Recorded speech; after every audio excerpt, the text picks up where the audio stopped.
Let's go. Parang tinutukan niya yung sisiw niyo. Surprise!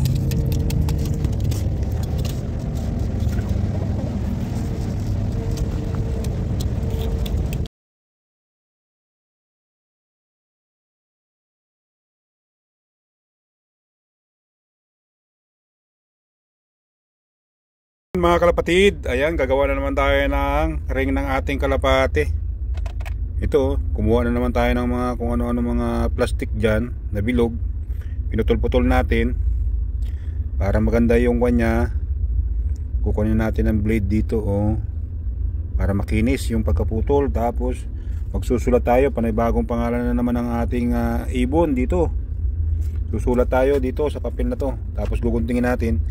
Tapos iti-tape natin, lalagyan natin ng tape para hindi mabasa.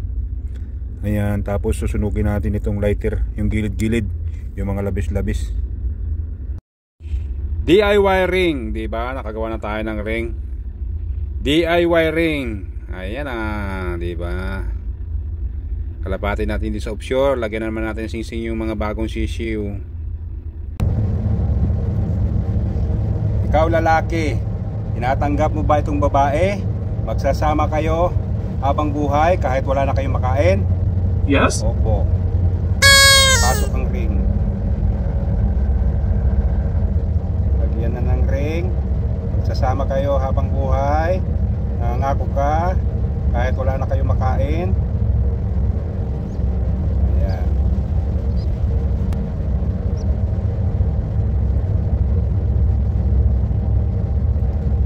Ikaw naman babae, manunumpa ka rin na magsasama kayo at hindi ka manglalaki habang buhay kahit wala nang ipakain sa iyo ang asawa mo?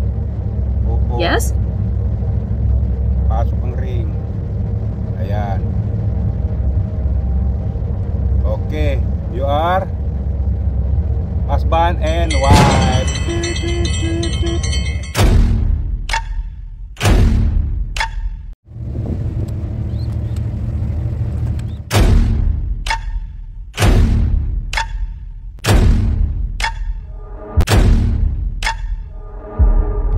Magandang araw mga kalapatid. Ito na ang anak ni Kulit at ni Ganda.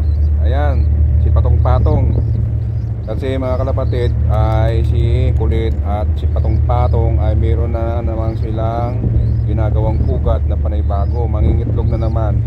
Busy sila sa panaybago nilang magiging anak. Kaya itong dalawa ay medyo napapabayaan na, ay hindi pa naman sila totally tumutuka. Kaya ang ginagawa ko ngayon ay inaalalayan ko silang subuan kahit pa paano para hindi naman sila matuluyang mamayat, kasi maliit na talaga yung isa mga kalapatid. Kaya kailangan nating alalayan. Hindi na nila masyadong napakain, nabibigyan na ng napakain. Parang nakikita ko parang isang bisis na lang sa isang araw.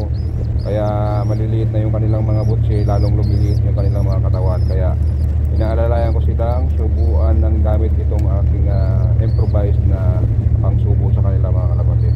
Maraming salamat sa ating patuloy na supporter at sa ating mga follower dyan, sharer, commentor. Maraming salamat sa inyo lahat.